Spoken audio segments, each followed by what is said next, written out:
Good evening, everybody. I'm meteorologist Joe Chaffee, and I guess it's time for the snow maps here as we head into the Tuesday-Wednesday event with this nor'easter. So I'm giving it a rough guess. I have to be honest, my confidence factor is pretty low given the complexity of all this. I've never seen models be as unstable as they've been the last few days, but nonetheless, I got to put a stab at it. What I've done is, if you look below me, I'll talk and you look at the graphics. The first graphic you see there where it says nor'easter amounts through Wednesday afternoon, that's the one I drew, and that's what I think is going to happen. And you can see that for most of the coast, down from Delaware, across New Jersey, southeastern Pennsylvania, then through most of Connecticut and southeastern Massachusetts and Rhode Island and Long Island, it's all rain. And I've outlined an area where there is a coastal flood threat.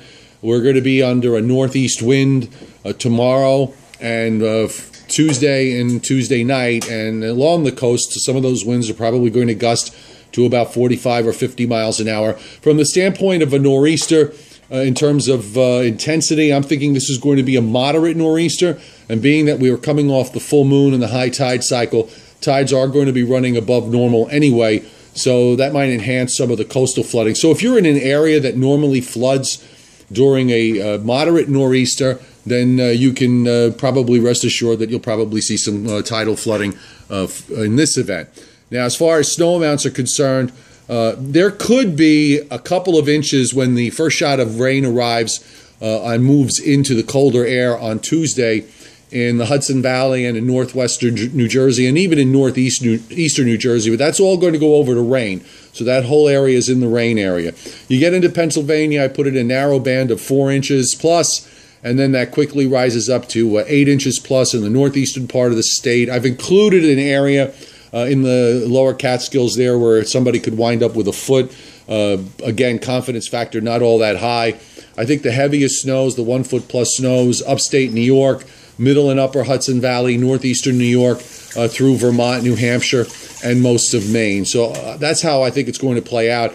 Now, I've matched it up against what the latest GFS snow map is, and where you see the oranges and the purples, that's where they're delineating snowfall amounts of about a foot or more. The GFS is probably more aggressive than I am. It also has snowfall of an inch down to just north of the city. I suppose that probably matches up with what I got, but again, that may come in that first shot when the air is still cold enough, and then when it goes over to rain, it's going to disappear anyway. The only caveat in this, and I just want to add, is that depending on the track of the upper low, the strong upper air system that's driving all this, assuming that it just sort of moves along, it may not mean much for the coast other than some leftover snow and rain showers. If it were to track to our south, like with some of the models we're doing yesterday and last night, and go slow to a crawl or even stall, then we might be dealing with something a little bit different. But I'm thinking now that that's probably a low-risk chance of happening, and I'm going to go with this until proven otherwise.